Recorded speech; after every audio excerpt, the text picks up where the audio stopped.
এবং বিষ্ণু ও ব্রহ্মা, তোমরা আমার পরীক্ষায় উত্তীর্ণ হতে পারবে ঠিক, তবে তোমাদের তপস্যায় আমি সন্তুষ্ট।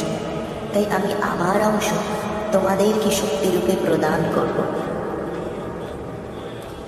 আমি বিষ্ণুকে প্রদান করব আমার অংশ দেবী লক্ষ্মী এবং ব্রহ্মাকে দেবী সরস্বতী। তবে তোমরা তোমাদের শক্তি যথা সময়ে পেয়ে যাবে, আমি প্রদান করব তোমাদের। এবার তোমরা নিজ নিজ কার্যে কার্যরত হবে। এখন বিষ্ণু মহাকারণ শরীর শেষ নাগ সজ্জায় যোগনিদ্রায় মগ্ন হবে এবং তার নাভি কমল হইতে উদ্ধৃত হইবে ব্রহ্মা।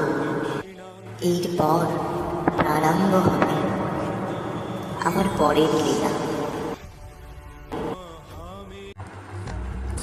দেবীর আদেশ মতো শেষনাগ সজ্জায় শ্রী মহাবিষ্ণু যোগ নিদ্রায় লীন হলেন এবং তার নাভিকমল হইতে উদ্ধৃত হলেন ব্রহ্মদেব।